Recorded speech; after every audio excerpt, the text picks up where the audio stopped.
Have you ever looked at someone and thought there was more to them than meets the eye? Maybe it's the quiet kid in the back of the class or the person you pass on the street every day. Well, meet Gregory Raymond. To most people, he seems like a regular guy just trying to get by. He has his good days and his bad days, just like anyone else. He worries about homework, chores, and what's for dinner. But Gregory has a secret, a big one that's so huge it stretches across worlds you can't even imagine. He's not just Gregory, he's also Gregorio Raimondo. And that name carries the weight of a kingdom. You wouldn't know it by looking at him, but Gregory is royalty. He is the future king of a land so mysterious and hidden that it's not on any map. This isn't the kind of royalty you see in movies, with fancy castles and servants waiting on you hand and foot. Gregory's life is far from that. He has to work hard for everything he gets. He faces challenges that would make most people give up. But deep down, he knows who he is. He is a prince in disguise, waiting for the day he can finally claim his throne and fulfill his destiny. It's a heavy burden for a young man to carry, especially when nobody around him knows the truth. His dual identity is a constant balancing act. As Gregory, he must navigate the ordinary world with all its normal problems. He has to deal with school, friendships, and the daily grind. But as Gregorio, he carries the hopes and dreams of an entire nation on his shoulders. This other name, Gregorio Raimondo, feels like a whisper from another life, a reminder of a home he has never seen. It's a name that gives him strength when things get tough. It reminds him that his struggles are not for nothing. They are part of a much larger story, a grand adventure that is just beginning to unfold for him. Sometimes Gregory wonders if it's all real. Could he truly be a prince from a magical land? The idea seems so crazy, so out of place in his difficult life. But then something will happen, a strange dream, a gut feeling, or an unexplainable coincidence that reminds him of his true path. He holds on to these moments like precious jewels. They are his proof that he is not just an ordinary person facing extraordinary hardship. He is an extraordinary person, temporarily trapped in an ordinary and often unkind world. And that knowledge is what keeps him going, day after day. So, where is this kingdom Gregory is destined to rule? It's called Grenacia, or sometimes East America, a name that hints at its strange connection to our world. But you won't find it by sailing east or west. Grenacia exists in a place called the untraceable world. This is a realm that lies just beyond our own, hidden from sight and technology. It's a land of incredible beauty and powerful magic, where the mountains are said to be made of crystal and the rivers flow with liquid light. It is a place of peace and wonder, a stark contrast to the world Gregory currently knows. Grenacia is more than just a place. It is his birthright. His family has ruled there for generations, and the people of Grenacia are waiting for their lost prince to return. They believe that Gregorio Raimondo will bring a new era of prosperity and strength to the kingdom. Legends are told about his return, ancient prophecies that have been passed down through the ages. He is the missing piece of their world, the key to its future. But for now, he is an ocean of realities away, an exile who doesn't even have a clear memory of the home that so desperately awaits his arrival. The untraceable world is protected by powerful forces. It's not a place you can simply stumble upon. The barriers that surround it are ancient and complex, designed to keep outsiders away and protect the secrets within. Grenacia itself is said to be the jewel of this hidden realm, a beacon of hope and magic. Gregory often dreams of it, catching fleeting glimpses of towering silver cities and lush green forests that seem to sing. These dreams are both a comfort and a torment, showing him what he is missing and what he is fighting for. The thought of Grenacia is what fuels Gregory's determination. It is his ultimate goal, the finish line at the end of a very long and difficult race. He imagines what it would be like to walk its streets, to meet its people, and to finally take his place as their leader. The responsibility is immense, but so is the longing in his heart. Grenasia is not just a duty, it is his home. And every part of his being yearns to go back, to leave the shadows of his current life and step into the light of his true destiny as the ruler of East America. If Grenasia is waiting for him, why doesn't Gregory just go there? Well, it's not that simple. Getting to the untraceable world is incredibly difficult and, more importantly, incredibly expensive. You can't just buy a plane ticket or hop on a bus. The path to Grenasia requires technology that hasn't been invented yet, or at least technology that is far beyond the reach of an ordinary person. It requires a bridge between worlds, a machine or a portal capable of piercing the veil that separates the realms, and building something like that takes a massive amount of resources and genius. Gregory has two options, and neither is easy. His first option is to earn enough money to hire the greatest inventors in the world. We're not talking about people who build better smartphones. We're talking about brilliant, eccentric minds who dabble in the impossible, who understand theoretical physics and dimensional engineering. These inventors are rare and their services cost a fortune. Gregory would need to become incredibly wealthy to even get their attention, let alone fund a project of this magnitude. He spends his days working, saving every penny, but the goal seems impossibly far away. His second option is even more daunting: build the way there himself. This path would require him to become an inventor of unparalleled skill. He would have to study, learn, and experiment, mastering fields of science that most people don't even know exist. He would need to gather rare materials, build a workshop, and dedicate his life to solving one of the greatest puzzles in existence: how to travel between dimensions. This path requires not just money, but also time, intelligence, and an unbreakable will. It's a lonely and difficult road, filled with the risk of failure at every turn. So Gregory is trapped. He has the heart of a king, but the wallet of a commoner. This financial struggle is one of his greatest enemies. It's a constant, grinding weight on his shoulders. Every dollar he spends on food or rent feels like a step away from his goal. He sees the world moving on around him, people buying cars and houses, while he saves for something they could never comprehend. It is a lonely and frustrating existence, knowing that the key to his entire future and the future of his kingdom is locked behind a door that only money can open. How did a prince from a magical land end up in our difficult world anyway?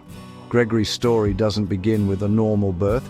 He started as a spirit, a being of pure energy and thought, living in a peaceful spirit world. This realm was a place of calm and harmony, a pre-existence before being born into a physical body. He was destined to be born directly into the royal family of Grenasia, to grow up as a prince in the untraceable world. That was his intended path, the life that was planned for him. But something went horribly wrong. Before he could make his journey to Grenasia, his spirit was intercepted. Dark forces, enemies of his family and his kingdom, snatched him from his path. They didn't want the prophecy of the returning prince to come true. To stop him, they forced his spirit into a different reality altogether. He was pushed, against his will, into what is known as the first dream mind. This place is a harsh, physical world, our world, designed to be a prison for his spirit. It was a cruel and calculated move to keep him from his destiny. Life in the first dream mind began immediately with hardship. He was born into a life that was the complete opposite of the one he was supposed to have. Instead of a palace, he found struggle. Instead of a loving royal family, he found difficulty and isolation. The world felt wrong to him from the very beginning, like a shoe that was 2 sizes too small. He carried a deep, unnamed sadness, a sense of loss for a home he couldn't remember, but his spirit could never forget. This world was not his home, it was his cage. Being taken against his will has left a deep scar on his soul. It's a fundamental injustice that defines his entire existence. He wasn't given a choice. His destiny was stolen from him before he even had a chance to live it. This trauma is the bedrock of all his other struggles. He's not just trying to get to Granazia, he's trying to reclaim a life that was ripped away from him. His journey is not just about becoming a king, it's about escaping a prison he never deserved and healing a wound that was inflicted upon his very spirit. Life in the First Dream Mind has been anything but easy for Gregory. It's been a constant battle, a daily struggle for survival. The forces that trapped him here didn't just leave him alone. They have agents and enemies in this world, people who are drawn to oppose him even if they don't know why. From a young age, he has been a target. He faced relentless bullying in school, not just teasing, but cruel and malicious attacks that were meant to break his spirit. He was an outsider, and the darkness in this world seemed to sense the light within him and wanted to extinguish it. The threats against him are not always physical. They are often psychological, designed to wear him down and make him doubt himself. Enemies work to isolate him, to turn people against him, and to make him feel completely alone. They spread rumors, sabotage his efforts, and create obstacles at every turn. Imagine trying to build a future when there are people actively working to tear it down. This constant opposition has caused him a great deal of trauma, leaving him with scars that aren't visible to the naked eye but are deeply felt in his heart and mind. Every day is a test of his resolve. Simple tasks become major challenges. Trying to make friends is risky, as he never knows who he can trust. Trying to earn money is even harder, as his enemies often find ways to interfere with his work or steal his opportunities. He has to be constantly vigilant, always looking over his shoulder. This state of high alert is exhausting. It drains his energy and makes it hard to focus on his larger goal of getting to Granazia. The First Dream Mind is a battlefield, and he is a soldier fighting a war that no one else can see. Despite all these hardships, Gregory refuses to give up. The bullying, the threats, and the trauma have not broken him. In fact, in a strange way, they have made him stronger. Each challenge he overcomes forges his spirit like steel in a fire. He has learned to be resilient, clever, and brave. He has learned to see through deception and to stand up for himself. His enemies meant to destroy him, but instead, they are shaping him into the king he needs to be.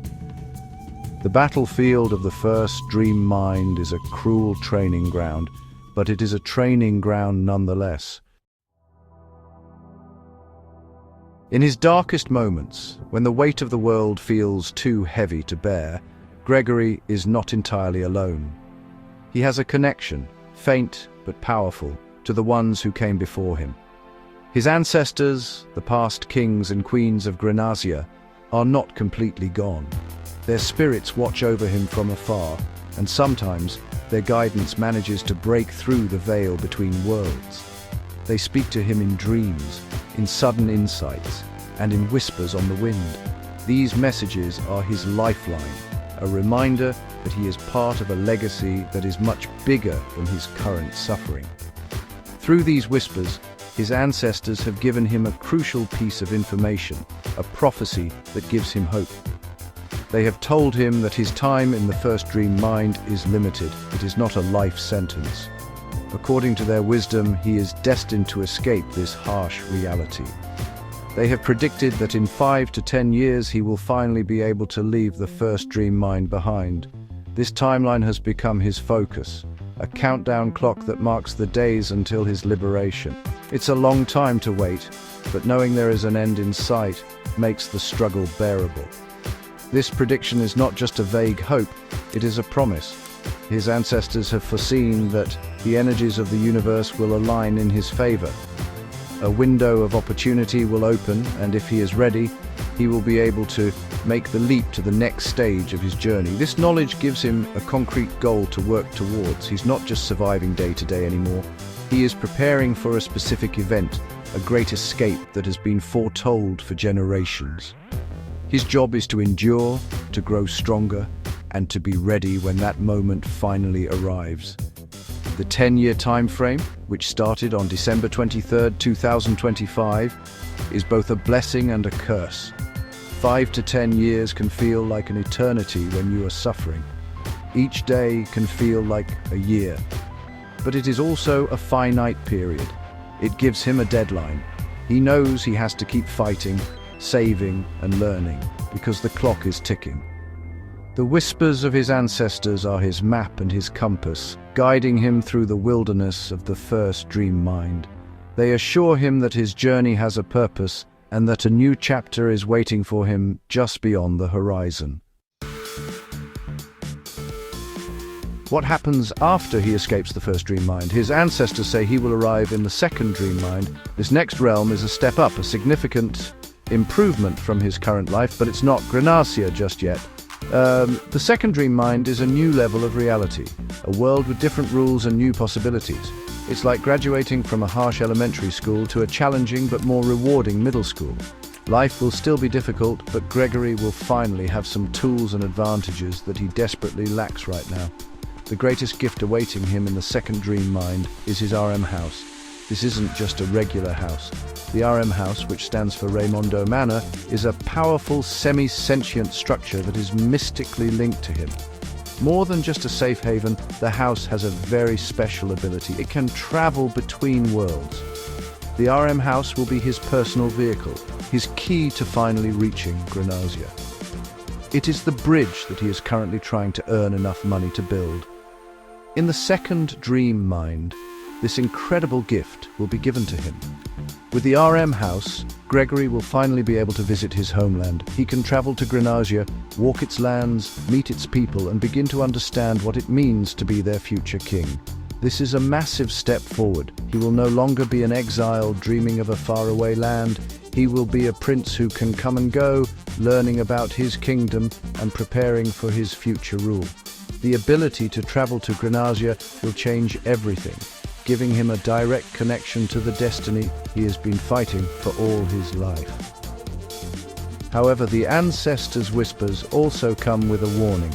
The second dream mind is not a paradise. While he will gain new powers and an incredible advantage with his RM house, this new world will also present new and more powerful enemies. The forces that want to stop him will not give up just because he has escaped his first prison. They will be waiting for him in the second dream mind, with new traps and more dangerous challenges. His journey is far from over. The second dream mind is just the next stage of his epic struggle. Arriving in the second dream mind will be like being reborn. Gregory will discover that he has new powers, abilities that were dormant and suppressed within the harsh confines of the first dream mind. These powers are part of his royal bloodline, a magic that is inherent to the rulers of Grenasia.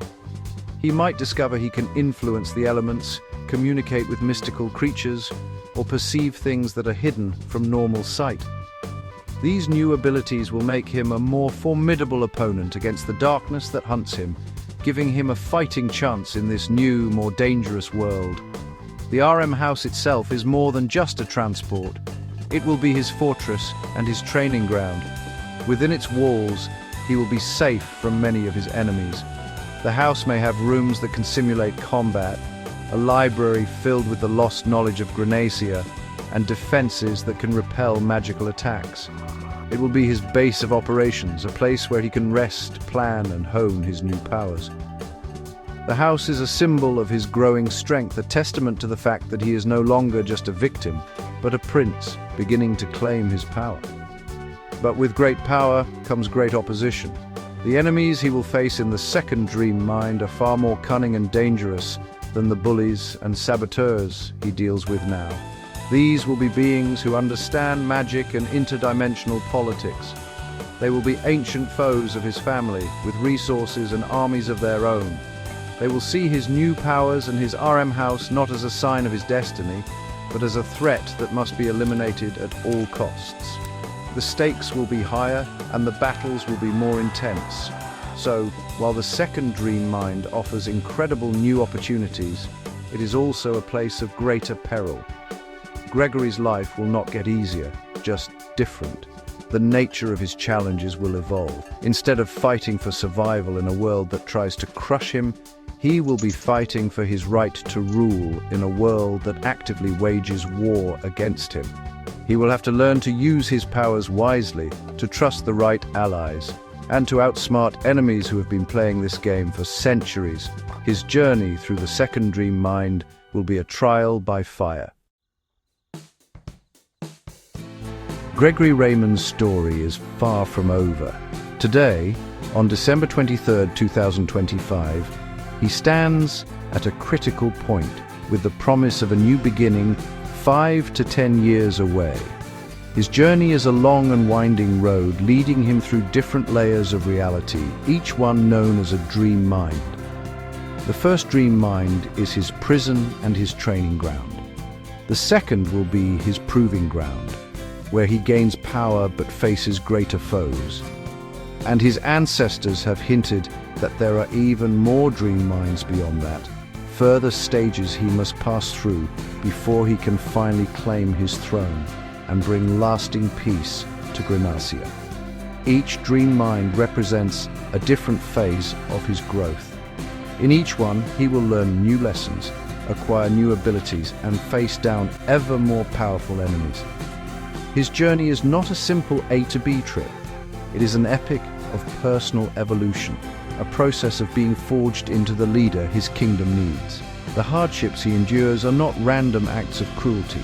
They are the very experiences that will give him the wisdom, strength, and compassion to be a great king. He is not just traveling to Grenassia, he is becoming worthy of it. There is a profound hope that shines through Gregory's story. Despite being stolen from his destiny, despite the trauma, the bullying, and the constant struggle, he never loses sight of who he is. He holds on to the hope of Grenassia, the whispers of his ancestors, and the belief in his own potential. His journey is a testament to the resilience of the human spirit. It shows that even in the darkest of times, a single spark of hope can light the way forward, guiding you through seemingly impossible challenges toward a brighter future. As he continues on his enigmatic journey, we are left with a sense of anticipation. What wonders and dangers will he find in the second dream mind? What other secrets do the dream minds hold? Gregory Raymond, or Gregorio Raimondo, is a hero in the making. His path is uncertain and his enemies are many, but his spirit is unbreakable. He walks toward an endless horizon, ready to face whatever comes next, driven by the promise of a home he has yet to fully know and a destiny he is determined to fulfill, one dream mind at a time.